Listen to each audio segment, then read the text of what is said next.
Welcome to Geeks Grounds, a monthly game club and weekly podcast where we play games and brew good conversation together. I'm your host, Jenny Wyndham. And I'm Joel Thomas. And we are already at the end of the year. We are mid-December, which is wild to think about. This year has gone by way too fast. I don't know how you're feeling, Joel. Jenny, happy 2 years of Geeks and Grounds. I know. We're almost there. Yes, right so at our last big full episode of the year. This is so exciting. And it's a really good opportunity to look back and see what we really enjoyed experiencing throughout the year together. Yeah, super excited. Yeah, January, I think, is what our official 2-year birth, or I guess this is the end of our second year. Yeah, in January, Geeks and Grounds turns 3, which is wild. It's starting to walk and talk. It's a little toddler now. Hashtag 3nagers. Let's go. Oh my gosh. But yeah, you're right. This is the perfect time to just sit back, enjoy looking back at what we played over the year in Geeks and Grounds, just as individuals, and celebrate the games that most made an impact. So, like so many podcasts, we're doing a little bit of a special episode this week. We're not talking about any specific games. We're going to be going through, and today, for the pastry case, at least highlighting some of the showcases that we've watched in the last few weeks, highlight games that we thought were really cool. And for today's brew, we're going to just settle in and talk about our 2024. And yeah, I'll call it like most impactful games because not all of them are going to be from 2024. Right. And I think that's great. So yeah, before we get into the pastry case, though, I wanted to say, if folks are interested, our last hangout of the year is December 21st. It is a Saturday, 3 p.m. Pacific. We will be talking about Deltarune. We will be talking about everyone's favorite games from the year, whether from Geeks and Grounds and not. So be sure, stop by the Discord channel, even if it's to just say a quick hello, goodbye. You can always do audio chat. You can always text chat, whatever your comfort level. We just love to say hi before we all wind down and go our ways for the holidays. It's the shortest, darkest day of the year. Put some Geeks and Grounds light into your life. Is the 21st really the, like, whatever, I forget what they call it. Like the winter equinox. Winter solstice, equinox. Yeah. Whichever one. It's one of those terms. Yeah. The solstinox of the winter. Yeah, the solstinox is what we call it here at Geeks and Grounds. Yeah, and it's proprietary, and so you don't need to get into the comments to tell us about it. Yeah, exactly. We say what we mean what we say, and it's the solstinox. So heading into the pastry case, we have had just a bevy of announcements, game shows, and we wanted to do a little recap. There have been so many. We cannot recap all of them today, but just some highlights. The biggest one, at least in terms of numbers and visibility, is the Game Awards. So I just wanted to see if you had a chance to catch some of the announcements. What were some of the highlights for you? What were some of the things you noticed, Joel? I did not watch it live, but I did go back and watch some clips. I read the articles, and then I went through all the games that they had shown demos for or shown gameplay for. And I don't know. Generally, the main MC just doesn't feel good to me. Jeff. Joffy. Geoff. Yeah. He just, it strikes me as very kind of like self-serving and smarmy. And it's like the nice thing about like the Oscars or the Emmys or whatever is like the MC is not the like owner of the event, if you will. And I think that separation is a good thing. It feels kind of self-congratulatory in a way, but there were a lot of things that I really liked about the experiences. So first of all, I think there was a lot of criticism last year that there was a big kind of Hollywood focus that was not really about games. And my perspective is that was kind of toned down a bit. And we had a lot more of a game focused or industry focused event. And then there were probably a few general highlights, but and I'm happy to share them. But what was your like overall thought on the experience? I haven't made it too much of a secret. Most folks know I'm not a big fan of the Game Awards. I think it celebrates it's an exciting time, and the purpose of it is to celebrate the industry, but not necessarily the games. And so, and many people smarter than me have said this exact same thing. I'm just drawing from them and repeating Hmm. this. So that's not a hot take. That's not anything new. Um, that being said, I do think this was a better show than previous years. I think it was stronger. Um, in the ways that they seem to handle like the speeches. They didn't seem to be cutting off people. Um, so yeah, better than before, but still just meh for me. Yeah. I think the the biggest element, I guess, for the awards, I wrote this down so I wouldn't forget. Balatro sweep, so happy they took best indie, debut indie, and mobile.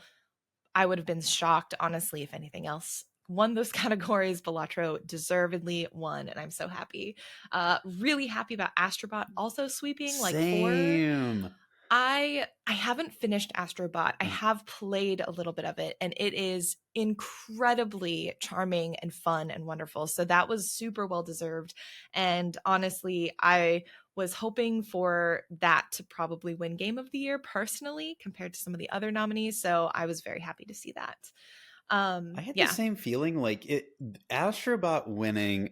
Okay, there's always going to be the like hypothesis that, like there's money involved in this, and like, is this like truly a win that represents the people? And it's like, I have no way of knowing that, but what I can Mm, say with a lot of confidence is Astrobot is fun.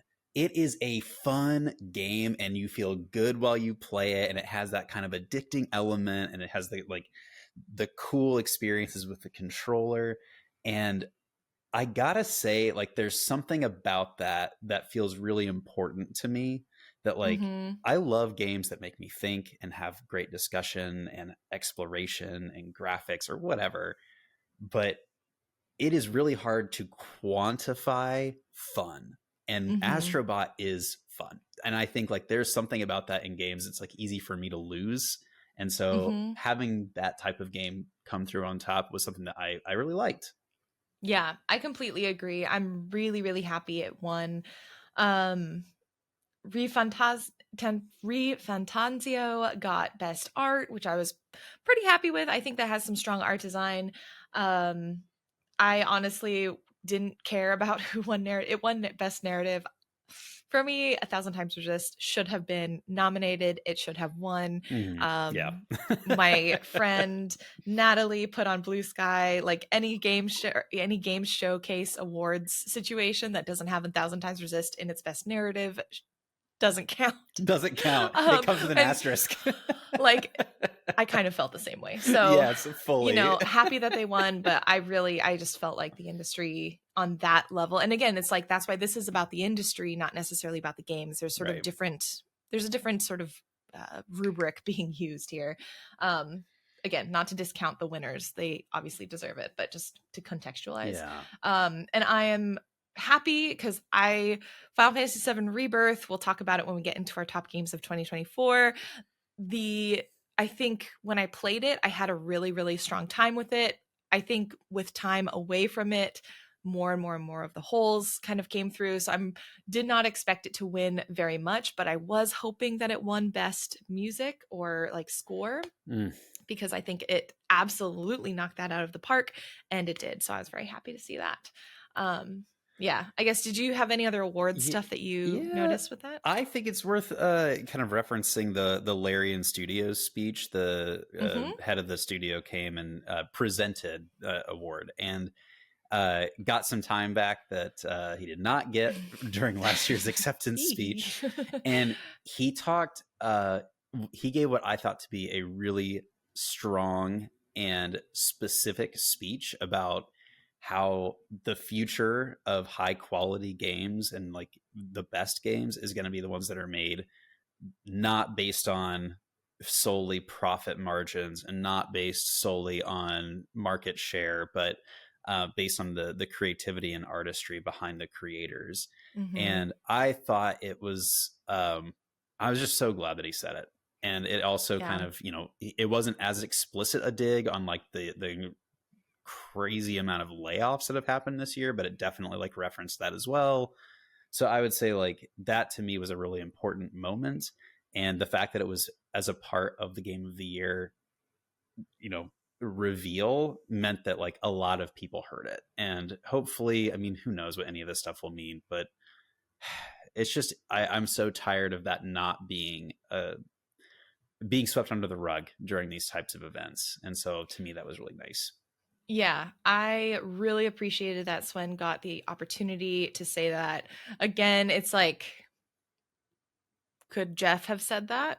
And that have, I wonder is I think it's interesting that he brings these other people on to do that kind of talking for him. And I think that says its own stuff Mm-hmm. about the show. Mm-hmm. Um, but yeah, regardless, at least this space was given. So not gonna Yeah. knock that at all. I think that does show some progress, which is really nice. And then there were probably like I took my top 5 games that I was pretty excited about. So I Mm-hmm. don't know if it's okay to talk a bit about that. Yeah, absolutely. So top games for me, these are not in any particular order, just things that really grab my attention. Project Robot, Mm-hmm. from the creators of like Shadows of the Colossus and The Last Guardian. Those folks could make anything. I think it's like Fumito Ueda or something like that.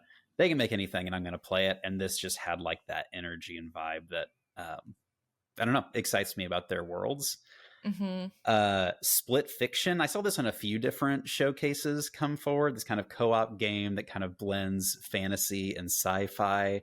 Mm-hmm. Love a good co-op game, and giving me the opportunity to live in both a fantasy and sci-fi world, pretty cool. Mm-hmm. uh the Okami sequel. So in all honesty, I never played the original. I watched my roommate play it like 3 times though. I Mm-hmm. love the world, and so I'm excited to play it for myself, and maybe do a run myself before the sequel comes out. We'll see. Mm-hmm.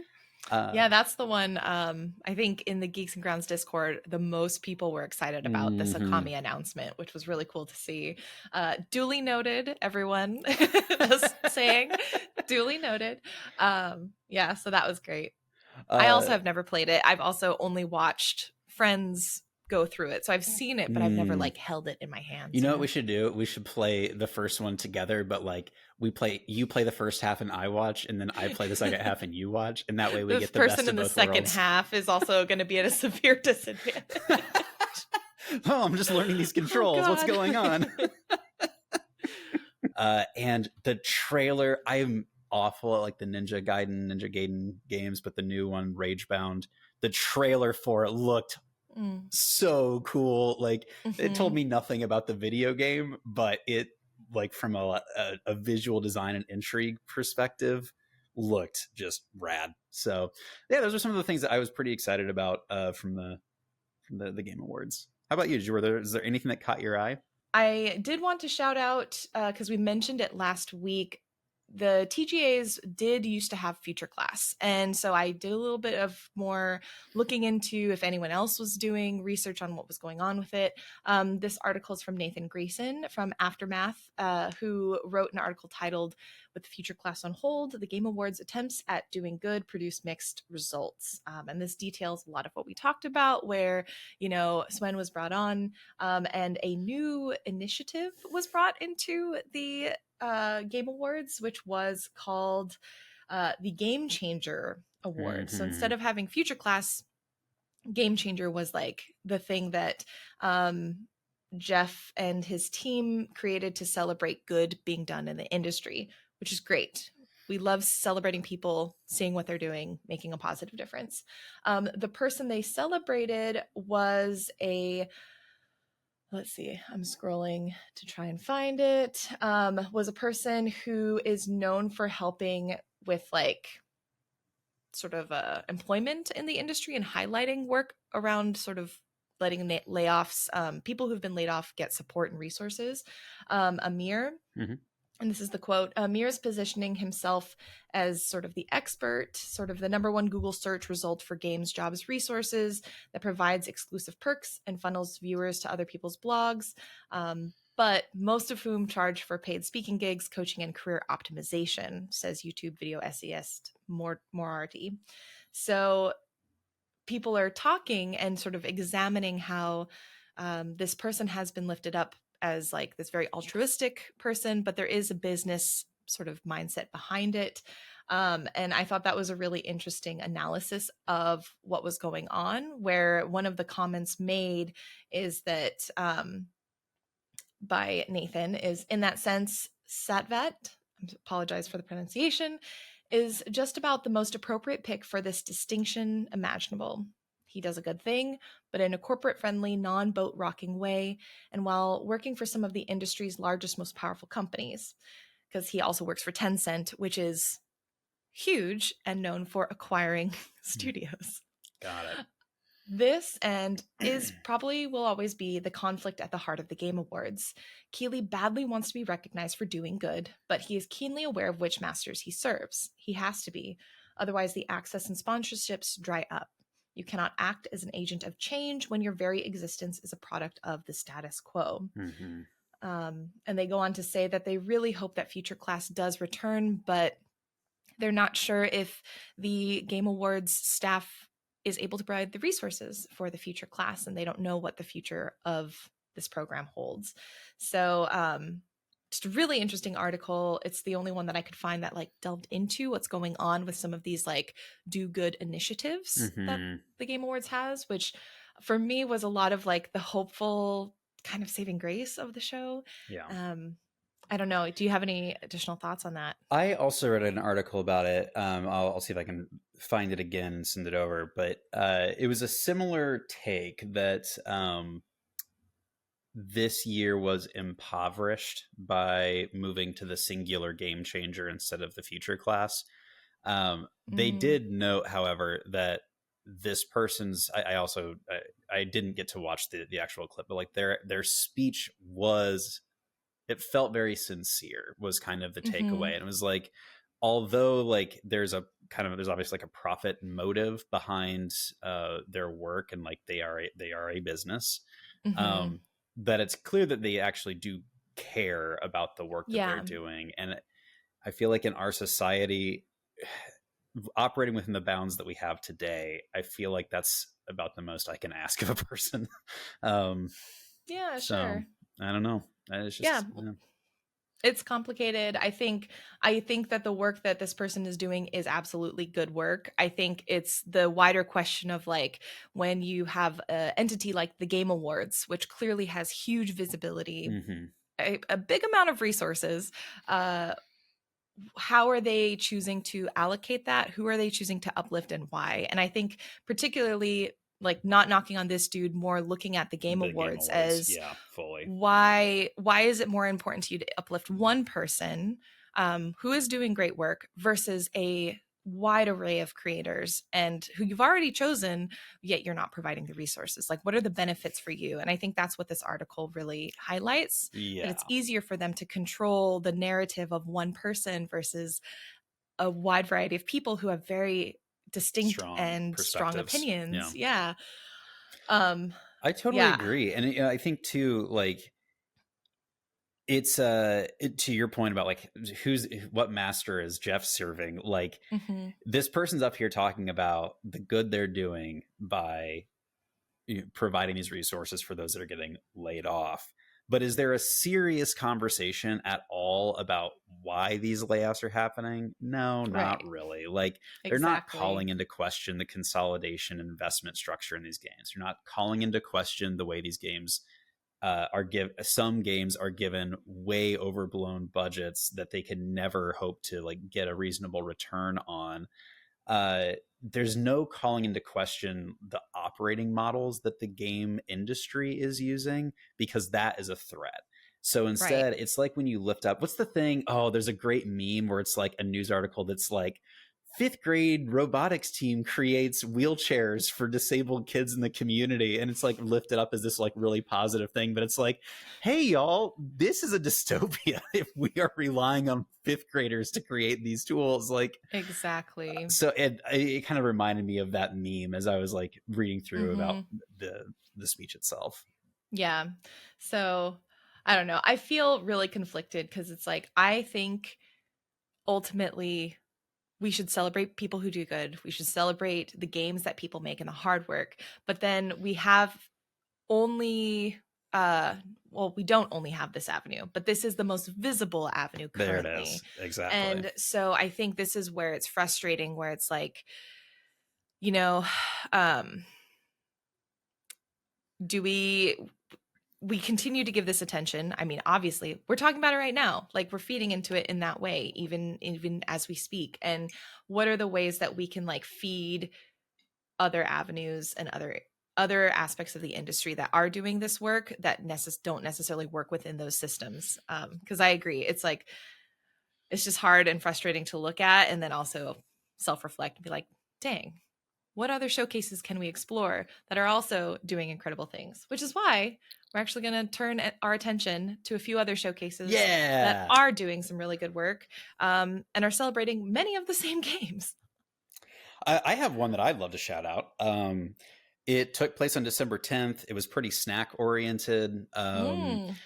So for those of you who don't know, Jenny is directly involved with the Wholesome. I don't. What is it called? The Wholesome Group? What's the name of the Well, so we're Wholesome Games. Wholesome Games? And I Okay. am one of the, like, admittedly, I am part of the organization and I am a presenter. So I'm right up there with Jeff Keighley, I guess. Get the F out of here. No, thank you. So for those of you who have not, the Wholesome Snack is up on the Wholesome Games webpage. You can find a nice little link to the YouTube where you watch not just Jenny, but several other MCs come through, talk about games they're excited about. You get a nice little voiceover talking about like the games themselves. Sometimes they have like creators that are a part of the presentation. And first of all, the opening criticism that we lobbed about the Game Awards, which is that it's like focused on industry instead of artistry, is the exact opposite here. Like we get a really lovely discussion about the games themselves, the work that goes in behind them. And it also is a very quick moving, because it's a snack, a very quick moving review of some games that I was particularly excited about. So I would recommend checking out the snack from Wholesome Games. It did have my favorite MC of all of the showcases that I saw, which is in fact Jenny.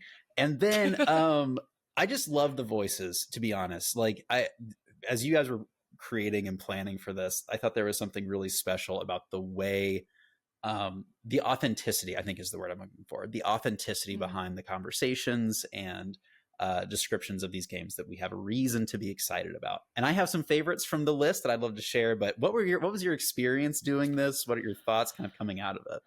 Um, so yeah, I won't be speaking to the showcase specifically as like a viewer simply because I work as a part of the organization. I Sure. am one of the curators. I help with writing the scripts, I do the VO, all of that. So I'm not going to critique the show because that would be very weird for me. I will say, in terms of making the show, it's one of my favorite things we do every year. We have 2 showcases a year.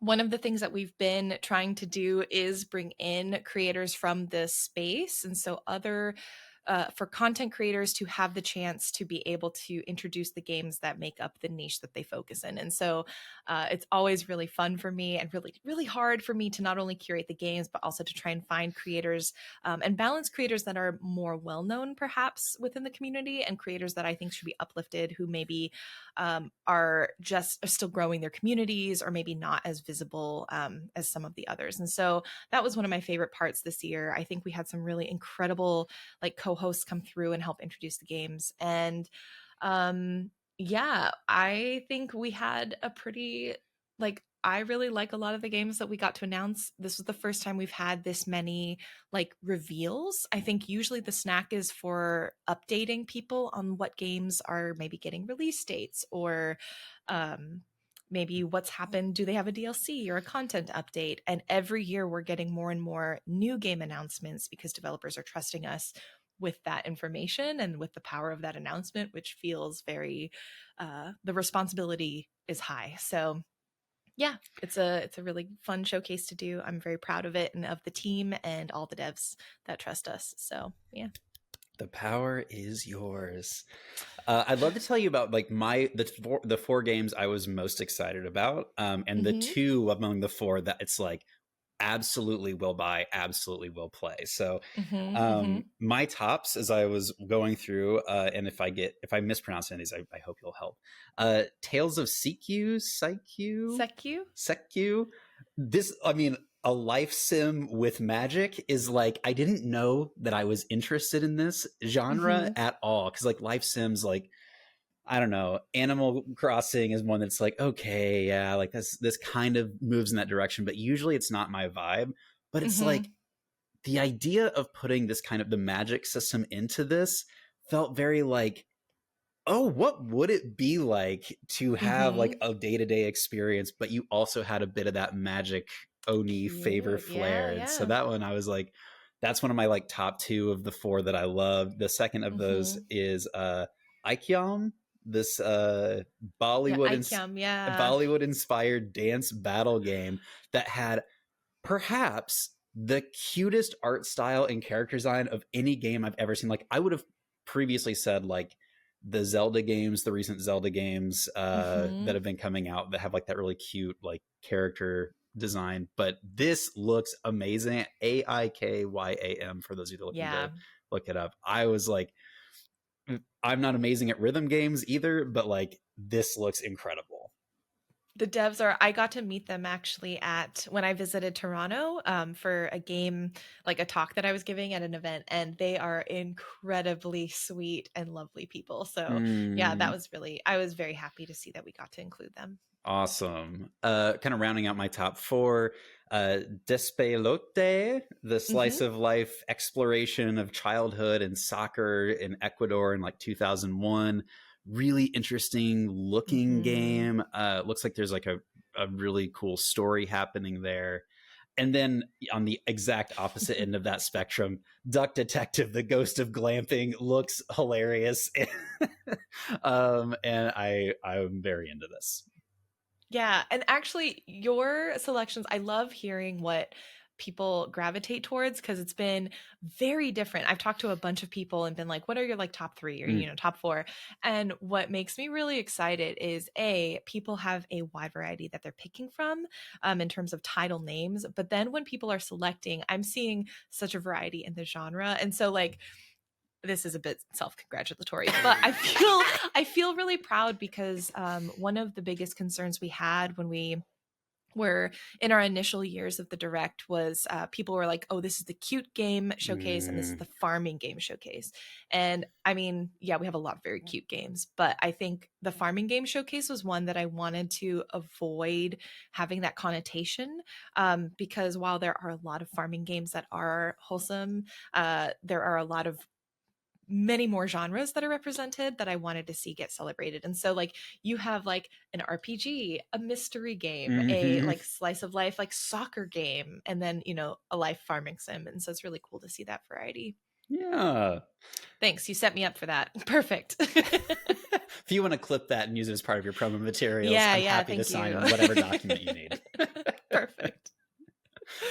Oh my gosh. So I know that we both did a little bit of Day of the Devs stuff. Was there some thoughts that you had there? Yeah, I will say Day of the Devs is probably one of my favorite showcases every year.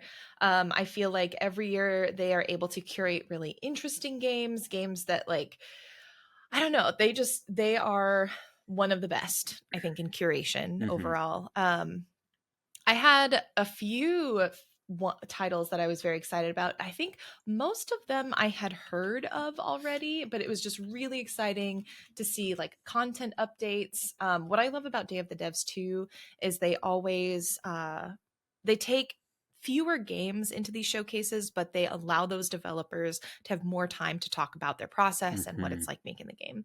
And I think that's really, really cool. One title that I'm very excited about, and I thought I had the Day of the Dev Steam page up, and now it's not. It's a girly pop first person shooter. Um, Day of the Devs 2024. Um, basically, I'm trying to like search as well as type, and that never works out well. Oh, it's called Incolatus Don't Stop Girly Pop. And it's a Y2K style like shooter where the whole point is that you actually literally cannot stop moving that is the game mechanic. You have to keep moving the entire time. And so the more you move, the faster you can go, the more you can heal. And it's super colorful and like just packed to the brim with so much to look at and so many sounds. So it's very just like cluttered in that Y2K way, like very satisfyingly cluttered. And there's like a dress up element to it, so like you can make your gun super cute. You can have, I think it looked like your arms, because that's what you can see. You can like customize your Rad. armbands. It just looked really, really cute.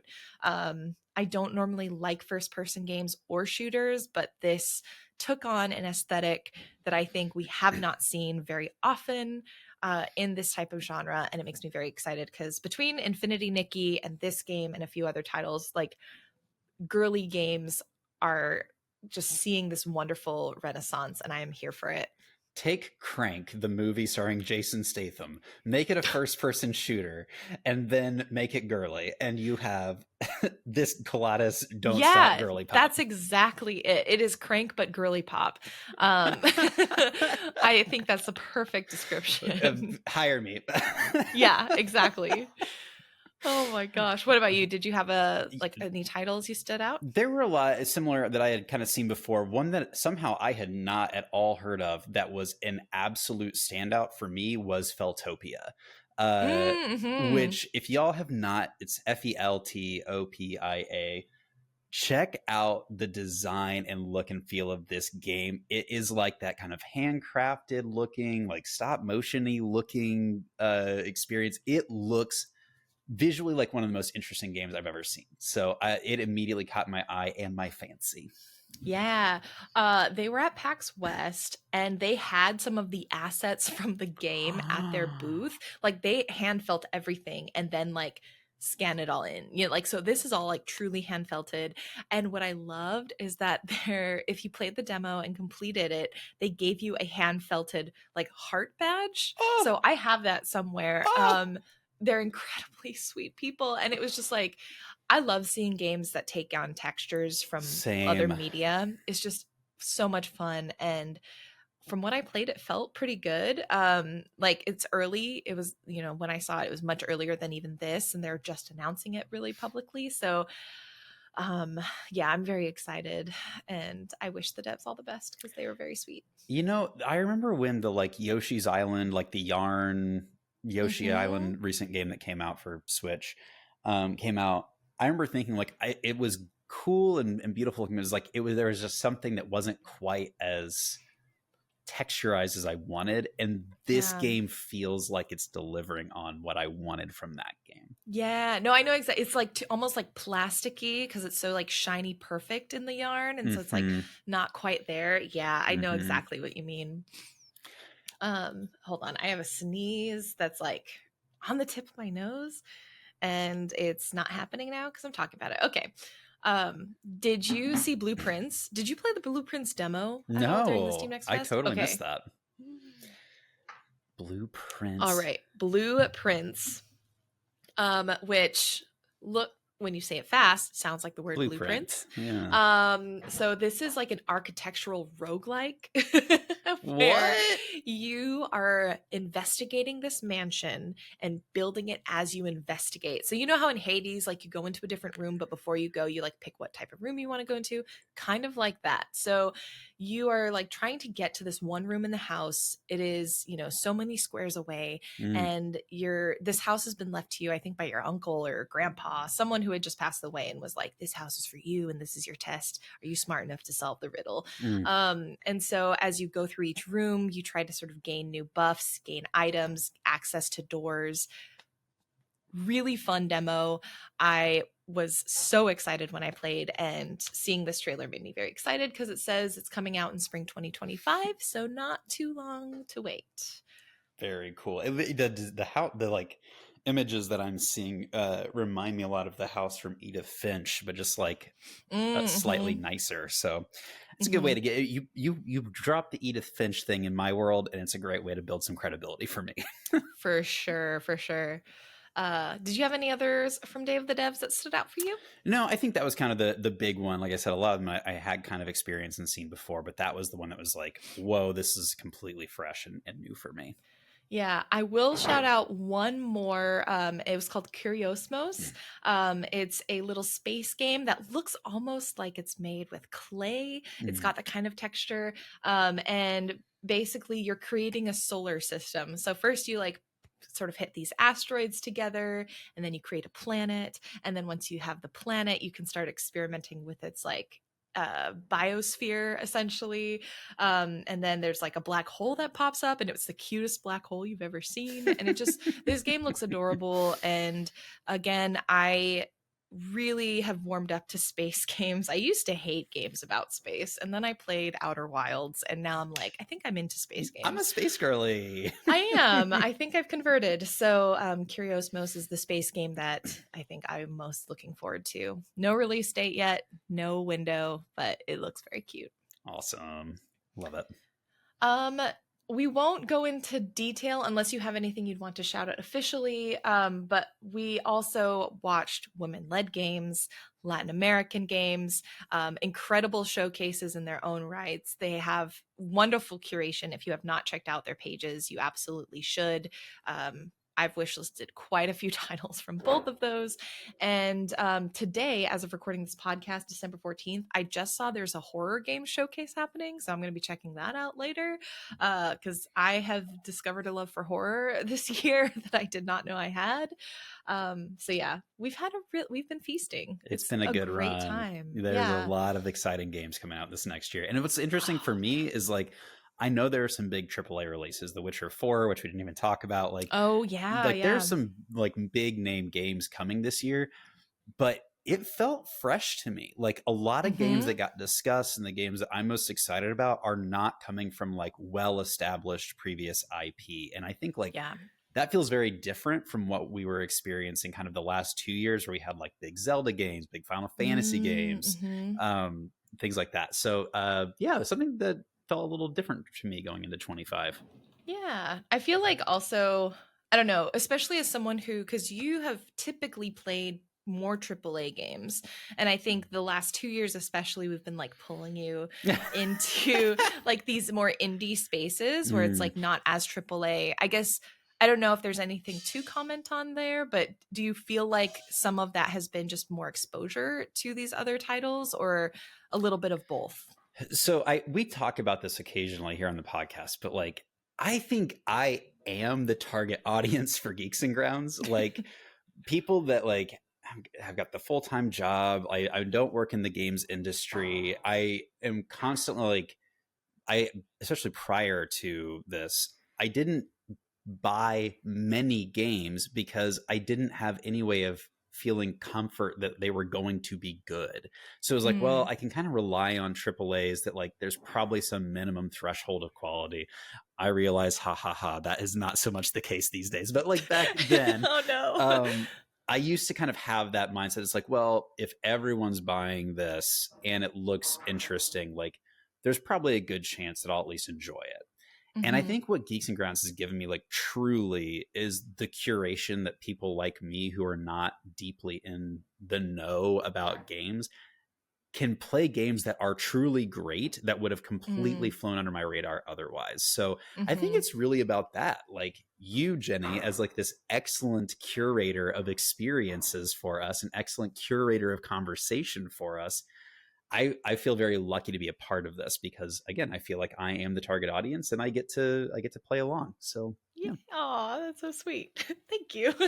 I feel like it's really nice too because I think I have played more AAA games because you play them more, and I'm like, I want to play like Elden Ring. I got into partially because you were super super into it.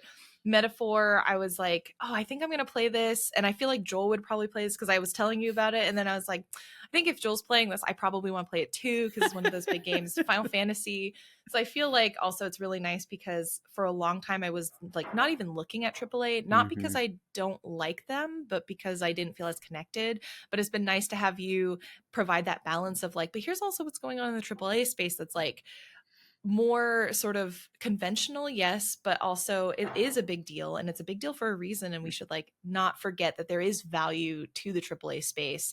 Because I think also people who tend to play indies, there can be this like indies are so much better than AAA games. I'm like, no, I don't think that's it. I think they serve different purposes. And Yeah. you can enjoy both, and it's okay. And we should enjoy them both, because um, just because someone works on a AAA game doesn't mean they have any less of a creative like excitement in what they're doing, or in the input that they're putting in. So Do you ever okay, here's like the metaphor maybe that's really jumping to me right now. When I go to the airport or when I go to the mhm. self-checkout line or a checkout line at the grocery Yeah, store, I know. I think I know I where you're feel going like with I this. always choose the wrong line. When I'm driving in traffic, I Mhm. feel like I choose the wrong lane. And I think I have that fear when it comes to games, like an implicit fear that it's like I Mhm. have been burned so many times buying the $5 game or the $15 game that I ended up absolutely hating, or like it was not made well or whatever, Mhm.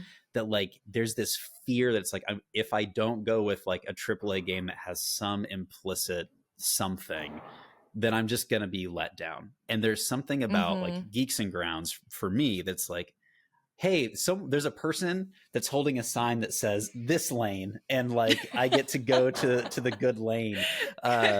So yeah, that's kind of how I feel.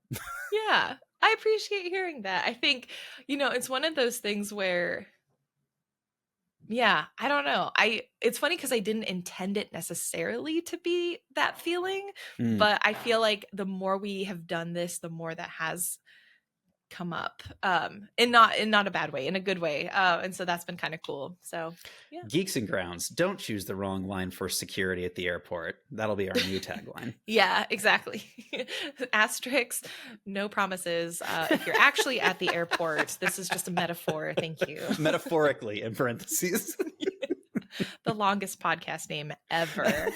It's Um, like one of those manga that like fully explains the entire plot in the title. That is us now. Honestly, I love those, so I would not be mad. You know what? Maybe we do. This is our change for 2025. Year 3, baby. Here we Our go. our new tagline. um let's move into, I think we've talked a lot about these showcases again. We'd love to hear what you think if you're going to be at the hangout, because we're not going to have podcast episodes for the next 2 weeks. We're going on break, so come and hang out with us. Tell us what you think of the showcases, whether you agree, disagree, what were your highlights. We'd love to hear them. 2024, this is today's brew. We don't have a game we're talking about, we're doing a recap. I've never felt better playing bingo Yeah, in my life than I hell felt as yeah. I was going through and learning whether or not I met the bingo criteria for this year's. If you have not checked it out at the geeksandgrounds.com, go to the website. There's a Hmm. 2024 bingo card there. And see if you play games that help you get some bingo squares. And if you achieve bingo, Yes. um, I don't want to brag. Oh, hey. I bingoed. I bingoed a couple times this Nice. year. So I would love to talk to you like some like, does this count with you on my bingo card? But like, what was your experience doing this? Have you been playing throughout the whole year? Did you just do it at the end of the year? I've been playing throughout the year. I've been trying to update mine regularly. There were some that I made, like some of these were create the categories, because in bingo obviously there are categories in each box. You try to match a game to the category. Some of these I created intentionally to like push myself out of my comfort zone, make sure I was playing games that weren't just on Geeks and Grounds, and like see what I could do. So games like released in 2004, I was like, what's a game from 10 years ago that I could revisit? I had a great time with that one. For me, Hey that was Jenny, actually, mhm. that was 20 years Or sorry, ago. 20 years ago. Oh my God. We're very old now. No. I'm so sorry to tell you. You and I were very old. No. Okay. Well, yeah. Sorry. Bad math. My God. 20 years ago. Sorry. While I have a mini existential crisis I'm going to live. need to go cry for a moment. We'll be Yeah, right it's back. okay. Do do do do do. That's the elevator music. Yeah, right. While we wait for me to dry my tears. 20 years ago, excuse me. So that one was a fun one for me because I intentionally did that to like put a challenge in of like, let's go back and see what a game was like 20 years ago. And I played Pokemon Leaf Green, which was awesome. I loved it. It was so much fun revisiting Oh, Pokemon. really? Yeah, it was great. I Oh, went like found the cartridge that I had when I was a kid. I played it in the original hardware. Like it was an absolute joy. So that for me was a highlight, I think, of the bingo. What about you? Do you have a favorite or a highlight that you picked? what I will say is, thank God for Geeks and Grounds, because I certainly would not have checked all these boxes without it. Uh, Yeah. I'm very grateful that you introduced me to the Pokemon TCG app mobile game, because that was the only mobile game that I played this Mm-hmm. year. So let me just give you like some games that checked a lot of boxes for me. Yeah. So Signalis definitely helped me out, Mm-hmm. hitting a lot of these categories. Yep. And Thirsty Suitors got me a long way on these categories, even though it was not in my favorite games for the year. It was definitely Mm-hmm. like, in terms of a game that covered a lot of these categories, definitely helped. And actually, the third most common one on my list is American Arcadia, which is on my favorites list for the year, and Oh, had a lot of these boxes covered in it. So yay. thanks to shout out to those three for helping me ensure that I got at least one bingo. That's awesome. Yeah, I feel like I'm aiming for a blackout. I don't have it yet. The only category that I have not completed, because I also challenged myself to not duplicate titles. So I had to have an Oh individual man, that's title in each. incredible. Yeah, I figure I play enough games. I was like, I want to push myself to really like make sure I'm playing a variety of games with a variety of these categories or like moments that we've highlighted here. And I need a unique game that has characters that are over 50 years old. So I'm going to be doing a little searching on itch, probably finding a game or two and playing that just to hit the category and also give me an excuse to find, a game that I haven't played before. So yeah. I had American Arcadia for that category, actually. Ah, Um, nice. Very cool. it's funny, for those of you not in the education space, we call this scaffolding. Some people need to Exactly. have their approach to meeting goals adjusted, and for me, that meant I could reuse games to Yep. meet my goals. There's no rules. You play bingo how you want. Look at this differentiation! Incredible Yeah. work. Coming from two former educators here.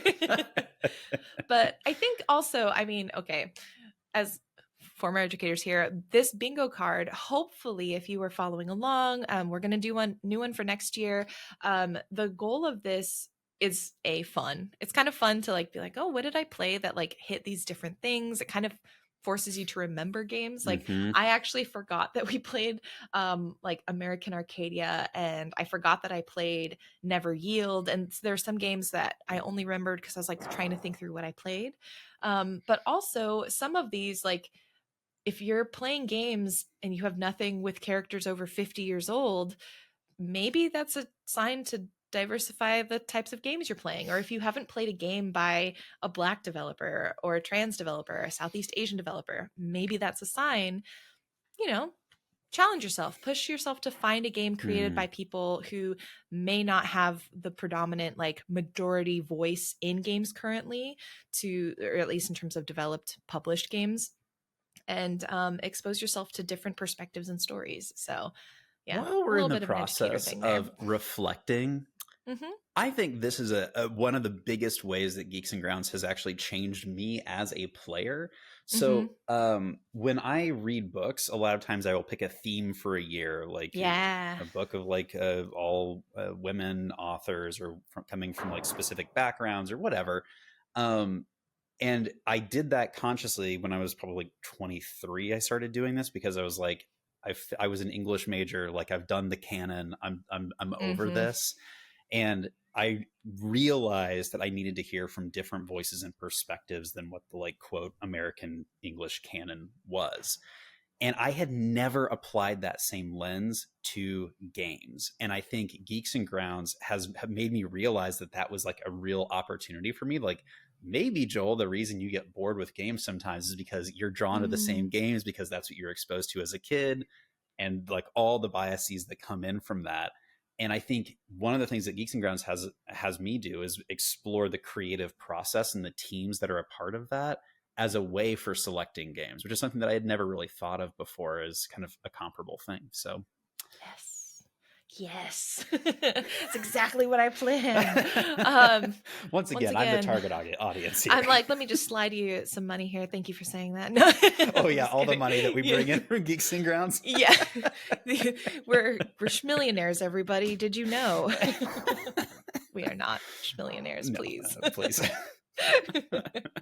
But yeah, I think I'll take a picture of my actual bingo card because I kept it in my journal. I wrote down the titles in pencil, and my thing that I want to do to like kind of close out the year and put a little bow is I'm printing out like the key art and like gluing them into the squares so Mm. that it just like for me kind of puts visually sort of these games that I play throughout the year for this particular challenge. So that's the thing that I'll do, and I'll take a picture of it and post it once I do that this holiday break. I used to do that with Dragon Ball Z pictures printed from the internet on my binders and things when I was a kid. Yes. Oh my gosh. That's literally what I've been doing. Like journaling is that for me. I realized we did this in middle school. Why can't we do this as adults? That's right. Exactly. I have friends now that will like these things with me. I'm not going to get made fun Yes. of for it anymore. I'm Exactly. not Be afraid proud. anymore. Don't pick on me. Oh man. Yeah. No, we can be who we want to be now as adults.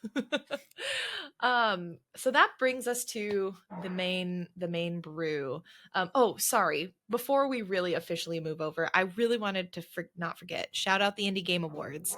It's a showcase dedicated to celebrating and awarding indie games. I was part of the curating process. I was also a judge. But Mike and 6-1 Indie team, they did all of the hard work. They have done an incredible job. I hope you all go watch it. It's on again December 19th at 4 p.m. Pacific? Question mark. I think I will link it in the We'll find out. newsletter. Uh, and also two notable releases this week. Pine, A Story of Loss is out now. Wonderful narrative, short game, emotional from a team that just will want you to cry. Basically, they just want you to cry, and that's what this game is Oh, about. easy. And then On Your Tail, which is out December 16th, and I believe it originally had an early release date, so this is the second time we're mentioning it. It got delayed. They're ready to release, and it's a mystery game with this character who's on vacation but stumbles upon a mystery, and you get to solve a little whodunit. So there we go. Now, Joel, your top 10 for the year. Okay. What were some of the criteria for this list when you were creating it? So first, I think I chose level of engagement I had in the game. So something that like really made me think or reevaluate something. If it had like a personal, like something that made me change like my own life in some way, that was important for me. The other thing that I looked for was joy. Like, what was it that like made me feel like a degree of joy while I was playing it? The other thing is kind of that competitive, like addicting nature thing. So like the thing that Elden Ring did for me back in the day, or Baldur's Gate did for me back in the day, was like, I cannot put this game down. So like, I didn't think I hit that. And but I think the last is just like amount of time that I put into it. Like, did I spend a meaningful amount of time? And I think those are kind of the big four categories for me. So as I think through like my top games, those are the big four categories. Were there some things for you that like helped you inform your list?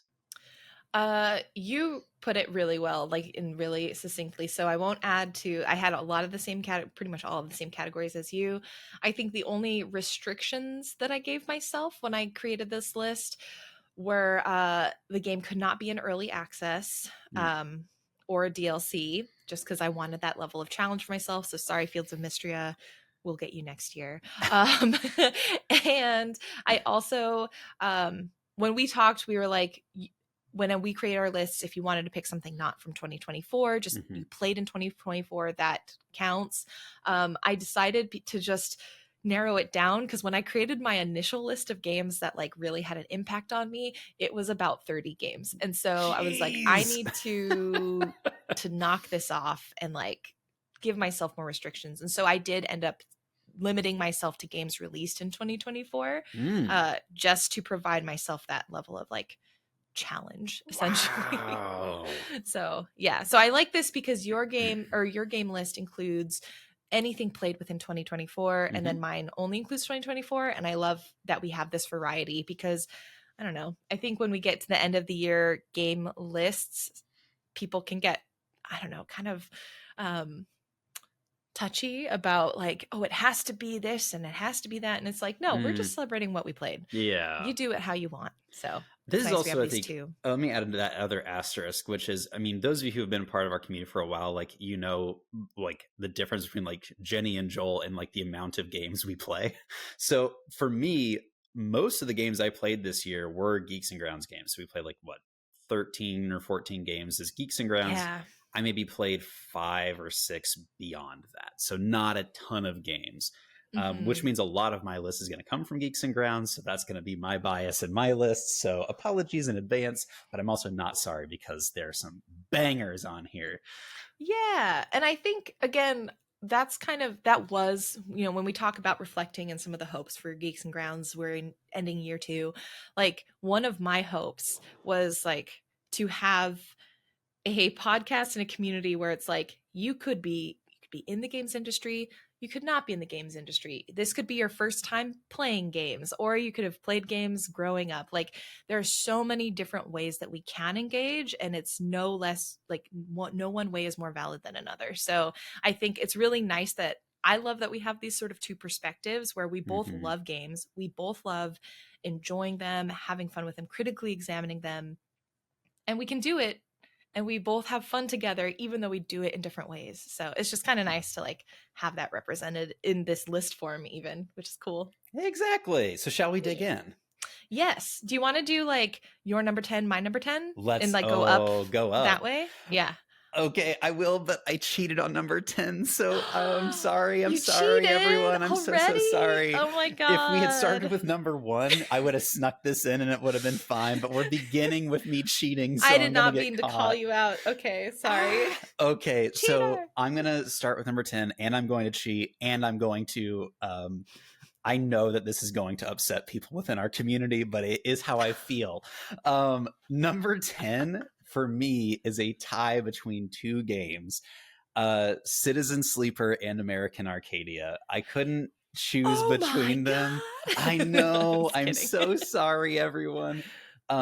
Citizen Sleeper for me was, as a tabletop role playing person, absolutely scratching that itch in video game in a way that only really Baldur's Gate had done previously. And so, like, absolutely loved it. And American Arcadia, I know we talked about this a lot, but like, it scratched for me the same itch that Lost scratches for me in terms of intrigue and what's going on. I really loved the gameplay. And I really loved the storyline. And so for me, those two are a tie for my number 10 slot. You know what? People can get mad. That's okay. Get This is your mad. list Get in the and you make it how comments. you want it. We just said we just said you can make your own rules. So I say Yeah, these that's are my fine. rules. That's great. Yeah, honestly, I love that you bring up American Arcadia because that one for me like is this sort of sleeper Mm, success. I feel like or when I think about the games that I love the most, like it did not admittedly did not pop up in my mind, but when you mentioned it and I was thinking back about it, I was like, this was a really polished, like it felt like we were playing a movie. yeah. The art style was beautiful, the music was impeccable and fit perfectly to the tale. So like I honestly think American Arcadia is a sleeper hit. I think it's very, very strong and very, very present in its like themes for today. So I'm glad you brought that up. All right. What's your number 10? Famous indie game Mm, Final Fantasy VII mm. Rebirth. A real sleeper. A real sleeper hit, just like American Arcadia. Yeah, for me, I know I have the rose-colored lens of a Final Fantasy VII fan. I'm a Final Fantasy fan just in general. So I know that my perception of this game is absolutely colored by that. Uh, but there's something to be said about playing a game that you played, playing in a world that you played in as a kid Mm-hmm. and seeing it fully fleshed out and lived in.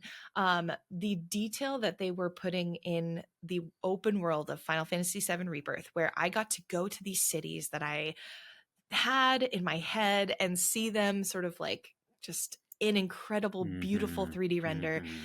It was a joy. Yeah. Did the game get long? Yes. Did the side quests get repetitive?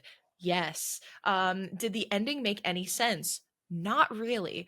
But I don't care because as I was playing it, I had such a lovely time in that world and I really enjoyed just being there and not wanting to leave. The music is impeccable. I think we'll see what happens with the third installment and if they're able to do some Can sort of they land the landing. plane? um but at that point for me it's the second in a trilogy. I just want to be in the world at that point and I'll let the story do what it needs to. I'm going to wait for the end to like truly feel like I need to talk about the tale. Right now I'm just happy we got to visit Costa del Sol. We got Oh, to yes, like we did. we got to ride chocobos, we got to see the gold saucer. That's all I wanted and it did that and it was beautiful. And yeah, it's like honestly my perfect 7 out of 10 for this year, which is Okay, funny love because it's it. like a Final Fantasy 7. But yeah, it's like a perfect 7 out of 10. Perfect 7 made it to the top 10. There we go. Yes. Yeah, exactly. What was All your right, number number 9? 9. Oh, no, you should go for number 9. Okay, all right. Oh, we got to Number alternate, 9. Okay, okay. Number 9 for me is Elden Ring Shadow of the Erd Tree. So, Erd tree, erd tree. Erd Tree, Erd Tree. Y'all know I talked about this. I did end up stopping it after I played probably like 60 hours and just felt like I was not good enough to play the game. But in terms of like this one made the list because of hours spent and kind of the beauty of the game. Like I just love the world that these Mhm. games represent, and I think it's one of the most artistically beautiful things that I can imagine. So that's why number 9 for me. It was too hard for me in the end, but did enjoy it for a part of the time and did put a lot of time into it. They announced, what was it, like a DLC or something It's for a it? How whole are you new feeling? spin-off game, and it's like basically like a battle royale boss rush of Oh Elden Ring God. bosses that you play co-op with friends. So I'll try it. It's not the thing that I love about like Souls like or FromSoft games, but in Mhm. terms of like I get to be in the world and I get to fight baddies with friends, like maybe that'll be a blast. So yeah, we'll see. I'll try it out. Awesome. Yeah, I was curious because I was like, I have no connection to this, but I know Joel, so I will feel whatever Joel feels. People got very divided about it, and I'm just like, Yeah. I think these people have bought enough credibility at this point that we should just try it out, right? Yeah. Let them have this. Yeah. um, Number 9. okay. Talk about upsetting the community. I think my number 9 may upset the community because of how low I put this game on a top 10 list. I love this game, just to be clear. It just was a game I didn't spend as much time with. And I kind of intentionally didn't spend as much time with it because it was a game I knew if I played and really got into, I would play literally nothing else. And that game for me, number 9, is Balatro. I believe it deserves to win categories. I do. But for my personal list, it made it to the top 10. I started playing it again last night or 2 nights ago when they had the 1,000 Times Resist sort of cards collab advertised. And I was like, dang Mhm. it. Okay, fine. Um, but, for being a person who normally hates playing poker, I hate poker. I don't really like solitaire that much. I don't like card games. Um, it got me into card games, and that is a huge feat. This was my Outer Wilds of space games. Balatro is now my card game, and I. It is probably some of the most genius game design um, that we have experienced in a minute. Definitely this year. I think it's up there. It is a good game. It was just low because I didn't spend as much time with it, and I'm a little afraid because if I do, I will never play anything else again. Absolutely understandable. I will reserve my commentary on this game because it does appear on my list. Yes, yeah. All right. So, what is your number 8? My number 8 goes to an old school game that we played as a part of the group community this year, and that is One Shot, which blew me Yay! out of the water. I love this game. Absolutely top 10. These we played a lot of really fantastic games this year, so it's hard to really choose, but rich game, amazing storytelling. It really makes you Mhm. think as a player about what it means to play games. really compelling story, interesting, cool characters, cool level design, one shot. If you haven't played it, it's an older game, but absolutely like add it to your list. Totally worth it. Mm, I love that it's up here. I love that game so much. It makes me really happy. Mm. It's too bad that you could only do games from 2024 I because, know. man, I'm that's like honestly happy because I would never have picked it. I couldn't. I couldn't. I would never be able to pick a you'd top never be able to 10. pick a top 10 for sure. No. How about you? Number 8. For me, number 8 is a game that I think has flown a little under the radar in terms of award recognition, but definitely has very high critical acclaim in terms of like player base, at least looking at the Steam reviews, and that is Tiny Glade. This game came out this year and absolutely blew everyone out of the water, I think, in terms of how many people were engaging with it and excited about it. This is a sandbox, excuse me, sort of a toy game where you're building cottages, ruins, castles, woods, whatever your heart desires, using the tools that they provide to you. And this game for me stood out as a definitive sandbox Wow. creative game. I think it is the game that you should play, especially if you're like me and you have hesitations about games that just are like, here's the tools, be creative. I usually get very intimidated by that, and I Mhm. usually don't stick with games like that because after a while I'm kind of like, well, what do I make? Everything doesn't look good. It doesn't, and I see people who are like Minecraft. I see people making these worlds and I'm here like making a brick house that's a rectangle and it's hideous and I just don't want to look at it and I know nobody else wants to and so I don't want to play anymore. Tiny Glade allows you to create just absolute beauty in game form and they do it through some procedural tiling and just beautiful sound effects and cute sheep that will pop in and like whimsical details, and it is so relaxing to play if you're like listening to an audiobook or a podcast. If you're one of those folks, I'm one of those folks. Have this on and you can just like doodle little vignettes. Essentially, it's beautiful.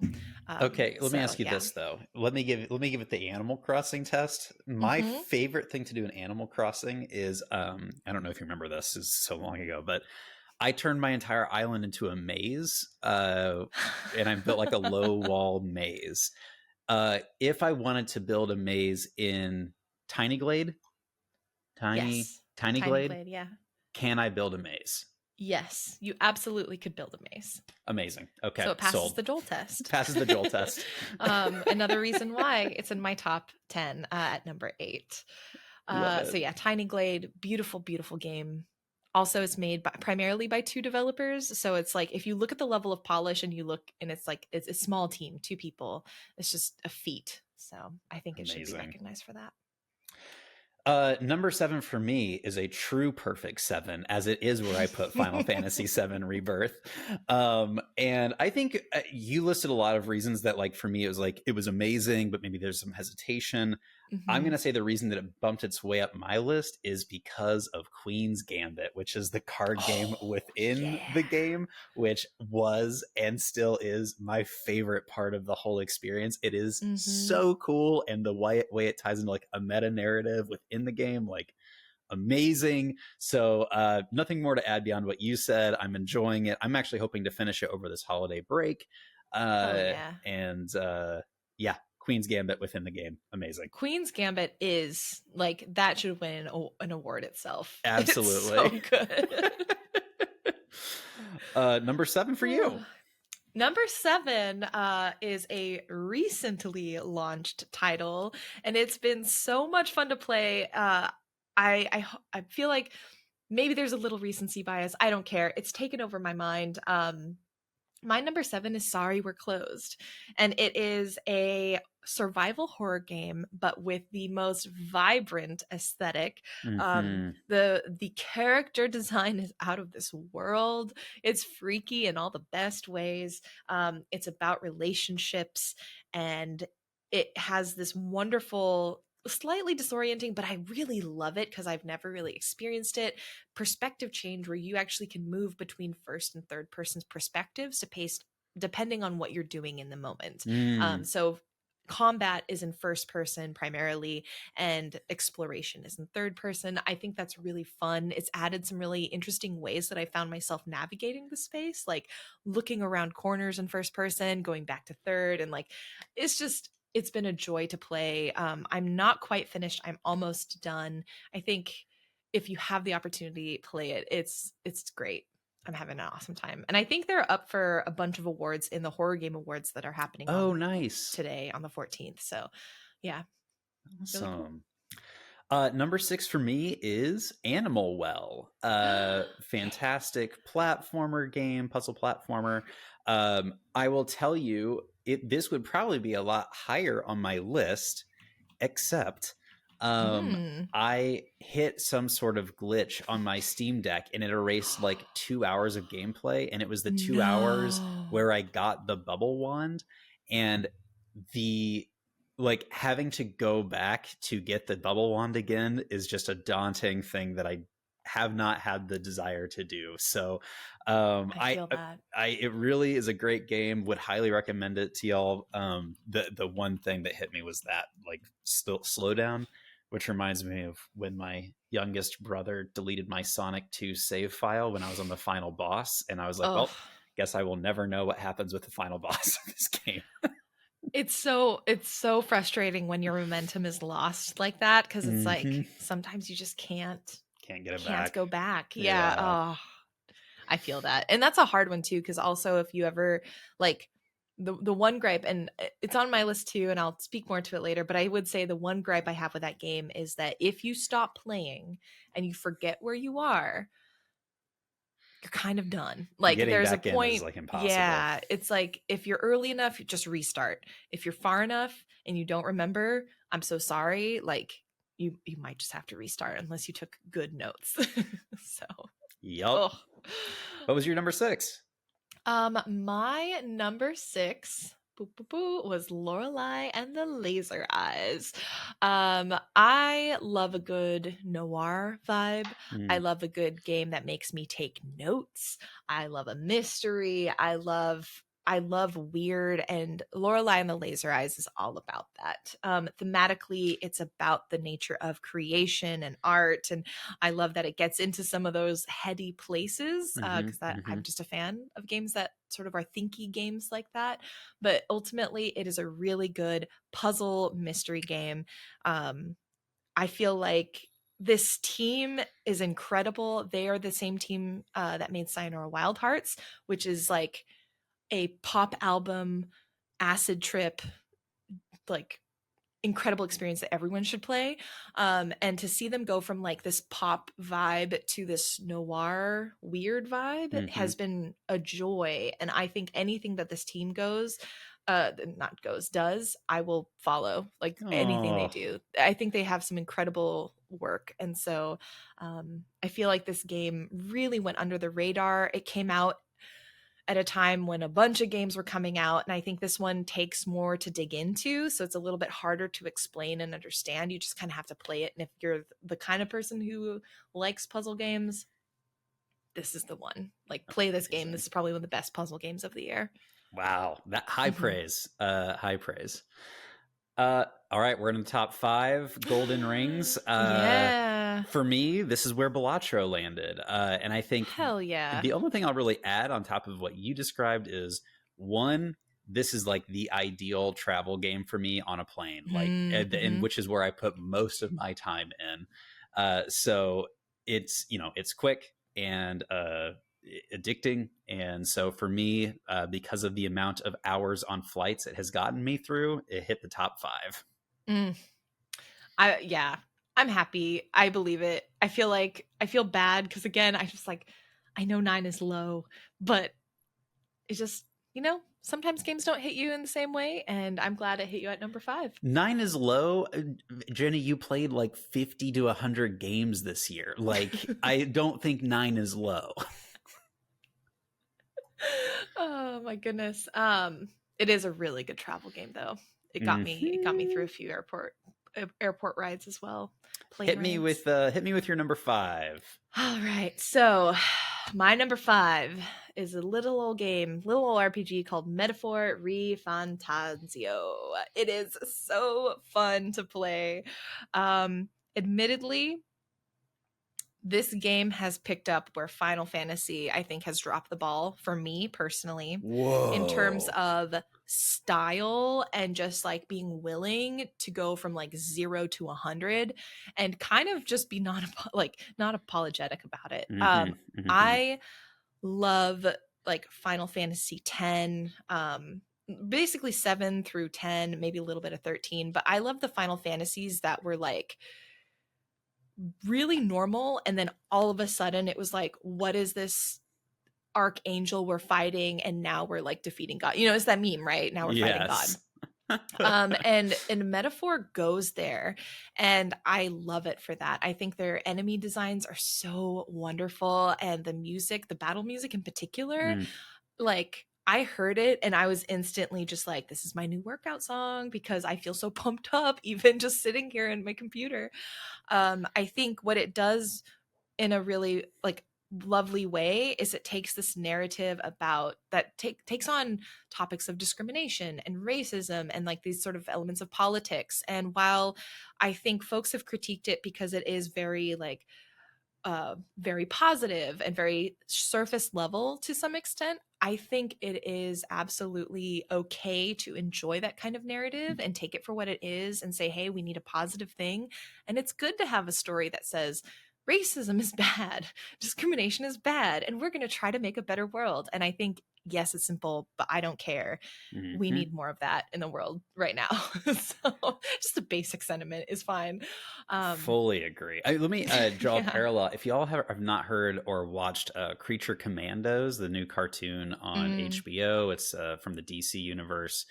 Uh, there's like a major character gaining popularity in popular culture right now from that called Robot, Mr. Robot. I don't know. It's a robot character from like World War II who is mhm. still obsessed with fighting Nazis.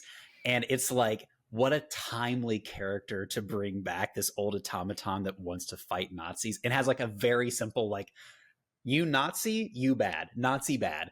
And it's Yeah. just like, I don't need it to be more complicated than that, actually. Like, this is great. So, Yeah.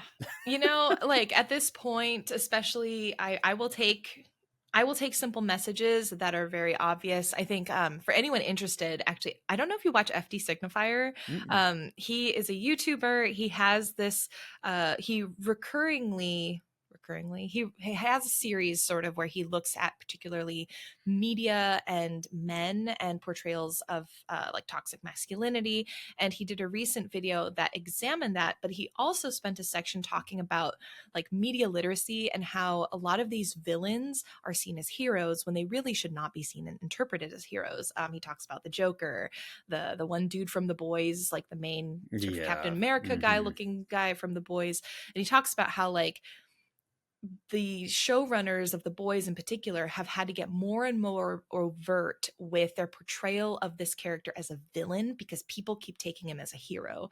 Um, Yes. and I think after watching that, I had this sort of moment where I was thinking about metaphor in particular and how I was like, you know, I can knock on it for not hitting the nuances of, you know, discrimination and racism that I want it to.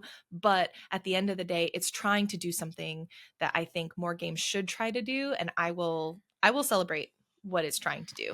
And I'm willing to do that. So yeah. Yes, exactly. And actually, so the character's name is GI Robot. I just remembered. Watched a person, a creator on TikTok today, talking about it, and they were like, "This character, as goofy and simplistic as they are, is what I want Captain America to be." And I was like, Mm, "This is it exactly." Is like, there's it's something about like empathizing with people who are complex and whatever. It's like I get that, but like Nazi bad, easy. yeah. And I think there's space for the complex stuff, but I think Absolutely. we I think overestimate the people who are there. And it's like we Yeah. need to have stuff at all of these levels, right? We need to have Yes. these access points. And I think honestly, I don't want to give it so much weight, but I think metaphor is a great access point for people. And I enjoyed playing it, you know? So I think yeah. for me, Awesome. that put it at number 5. What was your number 4? I put 9 souls in. I did on Nice. my most recent plane trip figure out where I got lost after going to every single part of the map that I had unlocked, and I finally figured out where I could still go. So I'm back in the action, boys, and Mhm. meat's back on the menu. And 9 souls, just in terms of like, I love the timing element of the counters. I love the magic system. I love the designs and the baddies. I think it's a really cool world. So 9 souls for me is getting number 4. Hell yeah. Nine Souls is one. I still have a list of games. I am still not even final on this top 10 because I have a few games I want to finish. And Nine Souls is one of the games that I'm like, I Hey, feel like I need to get to it before because I'm writing my own like personal sort of journal about like what are my top 10 games. And I'm like, I don't want to solidify until I finish Nine Souls, or at least get enough of it where I feel like I understand where it's going. we need a BuzzFeed article. Like, what does your top game say about you? Like, little listicle thing going on. Mm-hmm. Well, what does your top 4 say about you? What does Nine Souls say about you? That I like games where if it's too hard for me, I can change the difficulty and feel successful. Love it. Accessibility. It's great. Exactly. What was your number 4, Jenny? We've already talked about this one. It went up a little higher for me because of the amount of time I spent with it. I was obsessed for a while there, and that was Animal Well. Mm-hmm. I spent so much time with this game. I finished sort of the first level of the game. I then went egg hunting. I got the eggs, and then there was a whole nother layer. And it just, the amount of time and energy I spent getting into the theories and everything about it was just so much fun. I haven't been able to do that as a game like this is live. Like, usually when I find out, like One Shot, for example, um, there was a whole community going through the secrets of this game, but it was Mm. after the fact when I Mm-hmm. played it for the first Mm-hmm. time.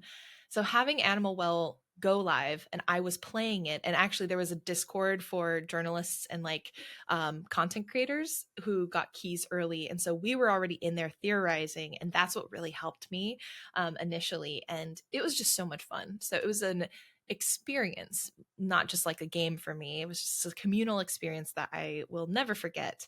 um, Mm. it would be up higher for the fact that I mentioned earlier, where I'm like, the ability to hop in and out of that game is almost non-existent. Yeah. If you snooze, you kind of lose because you're just gonna have to either crawl through the entire world and try to piece together what you did, or you restart. And I think it's kind of unfortunate the game is set up that way.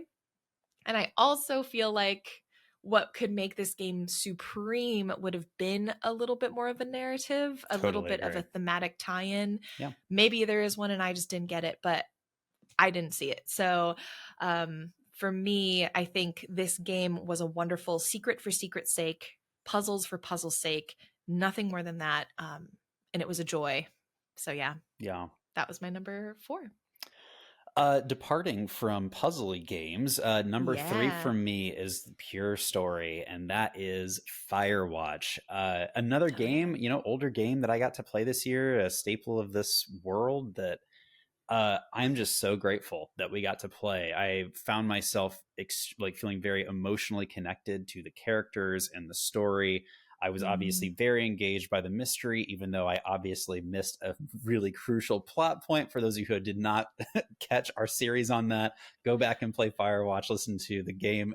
And then at the end of the month, you will see just how big of a plot point I missed. And yeah, so for me, just a truly fantastic game. It makes absolute sense why it is such a staple of the community. So that was number 3 for Mhm. me. Yeah, How about for God, you? Firewatch is so good. Number 3 is the only game that I think I completely 100%ed, and I also did it within the span of maybe 2 days. Whoa. It's a small game, so that's also put in context. It's not a huge game, and that is Grun. This game basically encompasses a lot of what I am most excited about by games right now. It has a sort of time looping day cycle mechanic that encourages you basically to explore, use that knowledge, and apply it in future runs. I love games that force and trust the player to pay attention to what's going on and apply that knowledge. I think this game does it well. Honestly, if you're intimidated by Outer Wilds, this is almost very different story, very different gameplay experience, but also it forced me to think the same way, where I was Wow. like, okay, here are the things that are going to happen, here are the actions that will happen, here's how I'm going to use that to achieve some of my goals in this run. um it's just so good. It's also just a gardening game. Mm. You have this sort of occult mystery that you're trying to solve, but at any point in time, I mean, the surface level goal is you are hired to garden at this mansion for a weekend and essentially just like mow the lawn, trim the hedges, and like pick up trash. And so if you're stuck at any point or just want to like vibe for a little bit, you can just cut the grass. And that is like, if you play Power Wash Sim or any kind of sim game Gotta that love it. encourages that kind of like rote task, that's for you. um it's such a perfect little package of a game. I think more people should be talking about it. And I loved it, so it's my number 3. For those of you who don't know, if Jenny is comparing a game to Outer Wilds, that means it's a game you should play. Yeah, and again, very different story, scope, scale, but I think the ways that I played are very similar, and I think that was really cool because it just makes you feel smart. Like by the end, I was like, I feel like a speedrunner. I feel like a genius. Amazing. I bet no one else figured this out. Of course, the game designers put it in there No, for no people to one else figure out. figured it out, Jenny. It was But just you. surely I was the first to Yes, figure it out. you It just gives 100% you were. that feeling, and I think it's magical because it just boggles my mind for any game where they're like, we're going to create a puzzle to make people feel like that makes people feel smart and makes them feel like they figured it out Hmm. without us having to like Hmm. give it to them. Yeah. So cool. Uh, Number 2. Number 2 for me is Greece. This is a longtime favorite for me. We got to replay as a part of Geeks and Grounds. This is the basis of my tattoo sleeve, so I'm already a fan of this game. But just kind of on a personal note, like I had some really dark and sad moments this year, and we happened to be playing this game exactly during that period, and Mm-hmm. it was like something that really got me through. So it's kind of a reminder that like there's still joy during dark moments and you can reconnect to things that were meaningful to you and they can still have that meaning. And so, yeah, Greece gets the number 2 spot for me. I love that. That makes me happy because it wasn't the first time you played, and so it's like I love that even in revisiting this game, it still has that impact for you. Yeah, exactly. How about for you? Yeah. My number 2 is kind of cheating because it's 50 games. Ugh. Uh, UFO 50 is my number 2. This game truly snuck up on me. I didn't think I'd like it. I played it and I was like, huh, it's just like a compilation of games. All right. Just a comp, just a It's just a compilation. compilation. It's a retro vibe. I'm not super into the like very retro games. I like pixel art, but I like it stylized in a very specific way. Yeah. And I was like, I don't know. I'll play it. I'll play a couple games of this, see what's going on. Um, the way that this game not only contains 50 full-fledged games that feel accurate to the supposed time period they were made, um, that's like one level of artistry. There's just 50 fully fledged good games in there, and they cover pretty much every genre. There are RPGs, there are puzzle games, there are horror games, there are shooters, there are endless runners. Literally every genre is represented in here.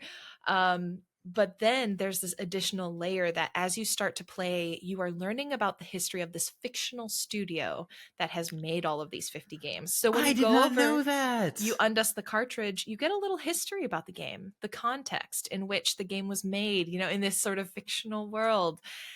And it's incredible that kind of it does what I wished Animal Well did, where it was like it wasn't a narrative per se, but there was history there that made Ugh. sense and was tangible. And the beauty of this is that it felt like I was going on a journey through actual gaming history in both a literal sense because they actually draw from a lot of gaming history in terms of the mechanics and the display, Mm. but through this fictional history as well. And I the just layers of understanding of the industry of how to make games, the love that the team has put into and the care and the detail, like I don't know if we'll see a game like this ever again, to be very honest. Like this is so incredibly unique. This is so, it's just, I think, essential for play. If you are a fan of indie games and a fan of games history, it's really, really good. It's really good. And it's honestly, it surprised me because as I was reflecting, I was going through and trying to be as like hard as possible on these games. And it when it came down to it, it's number 2 for me for this year. That's awesome. I did not Yeah. realize there was that whole other layer to it. That actually makes me want to pick it up because like that was the thing that was blocking me. Is like, it's a collection of games. Like I've done that. Yeah, it feels very like, what could they have done that's like any different? And it's just that detail is so much fun because you do feel like you go on this journey and you're like Mm, invested in the studio's journey. yeah. And I will say some of these games, honestly, I have spent hours and hours and hours playing. There's this, I forget what it's called, but it's like Paint Car or something, where it's basically Splatoon with a car. Mm. And I've spent an absurd amount of time in just that one game. Oh, So that's fun. if you need, like, if you're talking about plain games, I think this is one to bring if you're traveling, honestly. Yeah, awesome. I'm about to be traveling for a couple of weeks. That's a great Yeah, there you idea. go. Shall we just share our number one spot together? Yes. All right. Do you want to do 3, 2, 1 and then say the title? Let's do it. 3, 3, 2, 2, 1. 1. A Thousand thousand times times resist. resist. Surprising. Literally no one. What? I thought it was a huge surprise. We were really shaky on this one. Yeah, what can we say about a thousand times resist? Play it, I think, is the most important one. Play this Yeah. game. I think the thing I'll just share, like for me, there are a lot of reasons that it was number one, but I think the most important was coming off of like 2020, 2021, like the George Floyd protests. I have felt very kind of demoralized about what like community action and protest can do. And this game allowed me to recontextualize those Mhm. experiences in a way that made me remember why it was so important to be engaged in those movements. And uh, there's a lot I could say about the story and the gameplay and the characters and the emotional depth that it creates, as well as just the quality of the gameplay. But the thing that was most important and the reason it was number one is because it recontextualized a really important moment in my own life in a really positive way. So, yeah. How about for you? Ugh. I don't even know where to begin about this game, to be very, very honest. I think it almost does a disservice to this game to try to put it in a nutshell or to be like, these are the moments that I really loved with this game. I think Mm-hmm. obviously that's really important to do and I want to celebrate it, but it's like this game has felt so beyond just like I had a good time playing it Mm-hmm. or I really felt connected to it. I felt it was like beyond just feeling connected. It was feeling like I don't even know. Hair to Like hair. truly, yeah, hair to hair. I think there's just something about this game where it allowed me to feel like we were almost, I think I talked about it in the podcast when we were covering it, but like this game feels like it goes beyond us. Like this is talking to future people, future players, for future generations. And like it felt really humbling to be able to play this and think like I am taking so much from this, but almost this isn't even for me in a Mm. way. It just was an incredibly powerful, I think for me, experience beyond books, movies, other games. Like this is probably the most impactful media that I played and engaged with this year, maybe in the last couple years, like Wow, that maybe might even be all the same time. for me. I Now that you say it like that, um wow, yeah. it is a gift to be able to like be in a time when this game came out and to like see what was incredible too over the last few months and weeks especially is this game has very much become like beloved by the people. You know what I mean? Like, The I world. think the world, like, so many more people are talking about this game.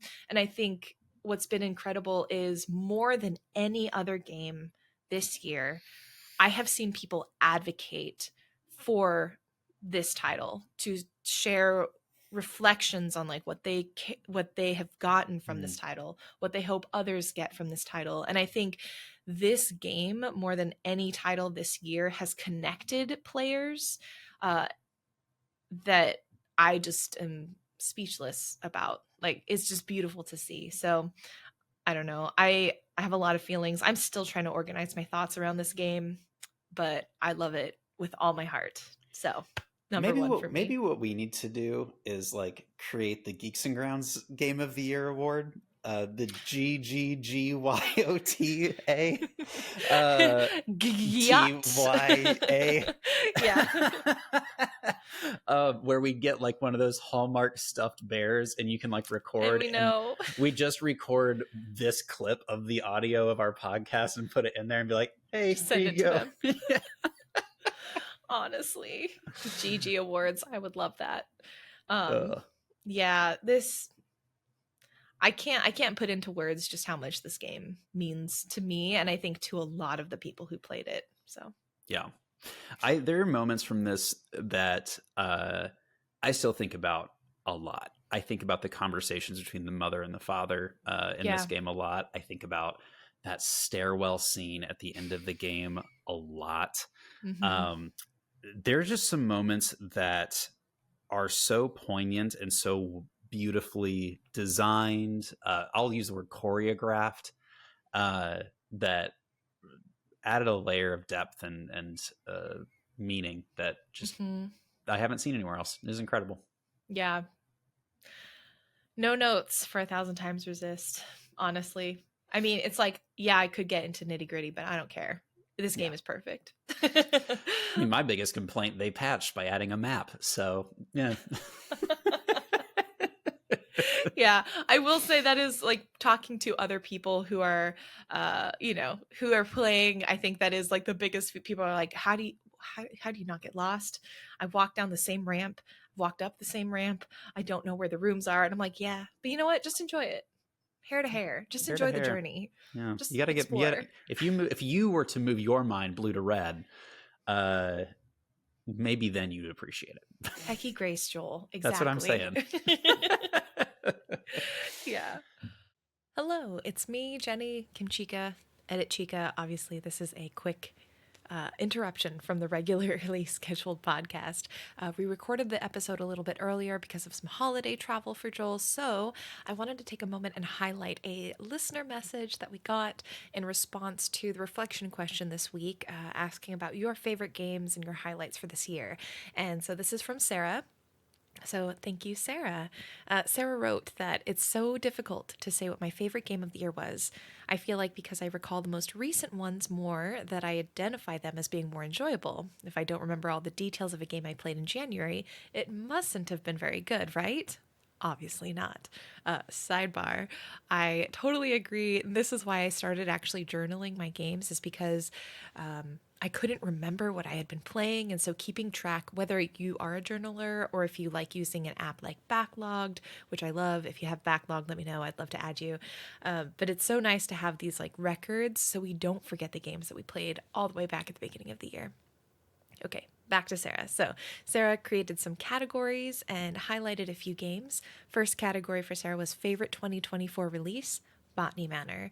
Sarah says, I really enjoy games that have an older protagonist. I love delving into the life of Arabella Green and seeing just how cool she was. Also appreciate seeing a child-free woman shown in a positive way. Arabella wasn't some lonely old spinster, and she loved her life. Category number 2, favorite game I went back to was Terra Nil. Oh, that's great. I played this on release and loved it. It did need a bit of tweaking though, and they've made some updates since release and now, including made some updates since release and now, including adding some new maps. So I had to go back and play it all over again. Still love seeing the worlds come to life. And the third category that Sarah provided was favorite older game I played for the first time. Jenny LeClue. Sleuthing around as Jenny LeClue was such a good time. The plus side of waiting so long to play it is that they added voice acting. So glad I got to enjoy it that way. That's awesome. I did not know that they added voice acting, and I think it's really cool that they did. That's huge. What a wonderful quality of life update for a game, and what a fun way to enjoy the game if you've played it already. So, yeah, thank you so much, Sarah. I loved reading your response and getting to relive some of these games myself. Thank you to everyone else who wrote in and shared your thoughts as well. I just really enjoy hearing from you. So, if you'd like to chat in person, we are meeting on Saturday, December 21st at 3 p.m. Pacific to talk about Deltarune, as well as just our general end of year recap. So, I hope to see you there if you're someone who enjoys using Discord. Yeah, we welcome any way you'd like to participate, and back to your regularly scheduled podcast. What a time. What a time. I think this is the perfect time to wind down. This is our current top 10 list. I'm saying current for me because I'm still holding out the fool's hope that I'm going to finish a few games and like get to a few games before the end of the true end of the year. I have until end of December. Yeah. Right. Yeah, you got a mere 16 days left. You're good.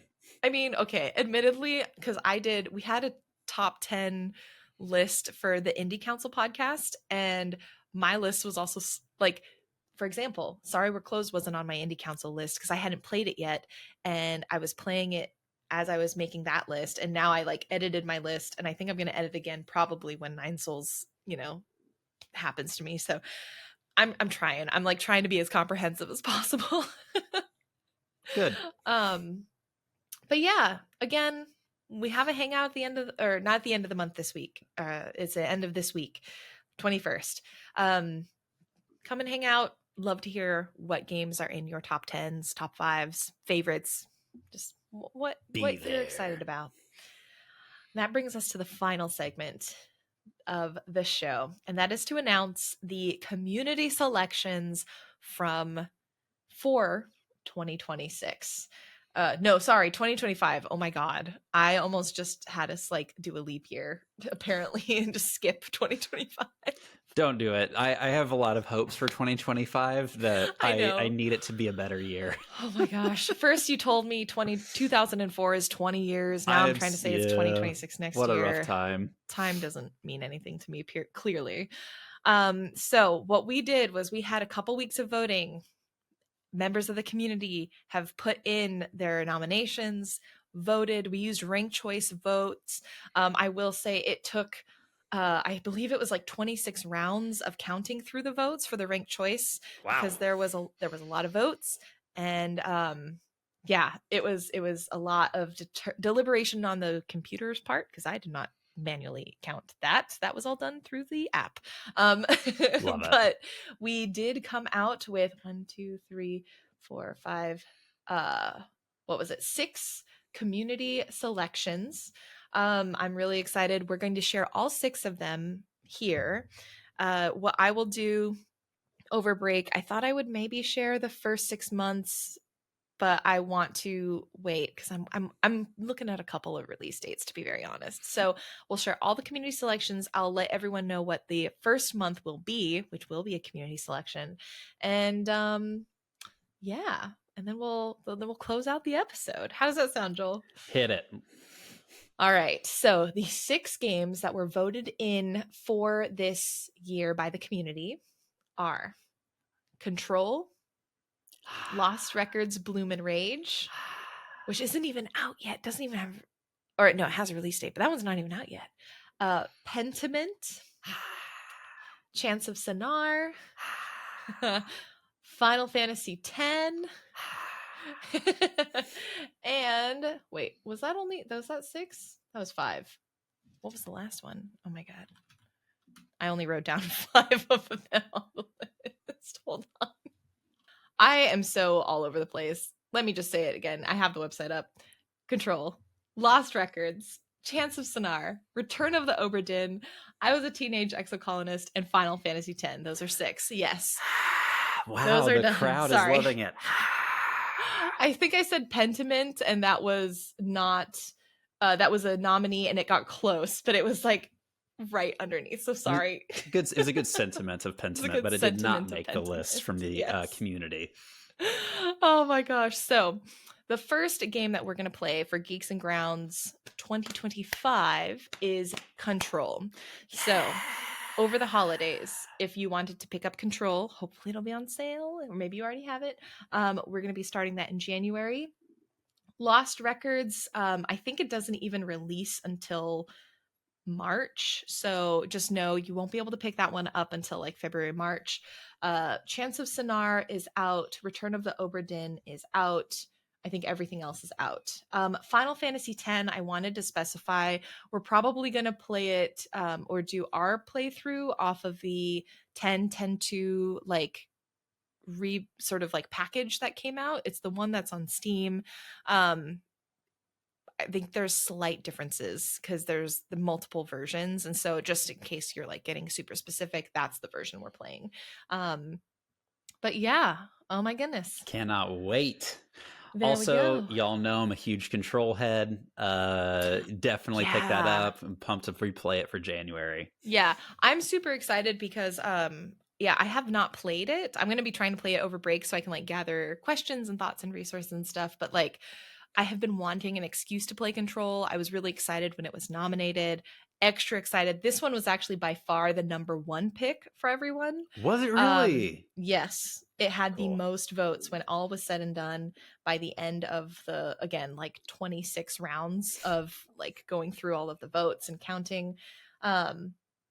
We were super close with Pentiment, which again, sorry for any sad folks when I announced Pent heads Pentiment. out there. Pentiment was very close. Pyre was also very close. Every game got at least a couple of votes, which was really cool to see. So know that even if your game was not picked for a main brew, there is a chance that it may come through my curation because there are 6 games that I will just leave open so that I'll kind of like use and pick at my discretion to try and like fill out the rest of the year. We also are going to be doing something called bonus brews this year. So we've talked through like there are opportunities potentially for people who either want a different game to play, additional game to play. This will be an opportunity. It'll be not covered weekly. We'll just have a bonus brew special podcast like once a month. But this will be our opportunity to have like additional games covered that are either shorter, have something maybe in parallel with the main game we're playing that we think could be fun to like play off of, all of that good stuff. So all of this will be on the website that I'm also updating over the holiday break, and it'll be ready for you all when we are back in January. Cannot wait for this next year with all of you. Thank you so much for being a part of our community. Are there any other housekeeping notes you have for us, Jenny? I think that is it. Yeah, just December 21st. December 21st for the hang. Let us know what your top games were for the year. We want to hear in the community about what was a buzz. We have your tier ranking list, I believe, is still floating around in the community. But let's hear your top 10. Let's see them in a rank order. And again, that's at 3 p.m. Pacific in the Discord. Excellent. Well, we have a lot happening over the next couple of weeks. Hope that if you have holidays or if you have some time off, you get a chance to breathe and reconnect with yourself before starting the new year. Can't wait to be playing Control with you all in January. May you get a whole collection of top 10 moments in the next 2 weeks before we see you again. Bye. Yep. Bye. The Geeks and Grounds podcast is produced and edited by me, Jenny Wyndham. The logo is designed by Lee Thomas, and the intro-outro song is from our Game of the Year. It's titled The Orchard at Peace by Drew Redman in the original soundtrack from 1,000 Times Resist by Sunset Visitor. In addition to finding episodes across YouTube, Spotify, and Apple Podcasts, you can hang out with us on Instagram and Blue Sky at Geeks and Grounds, and reach out to us with questions, comments, thoughts, or feedback via our website at geeksandgrounds.com.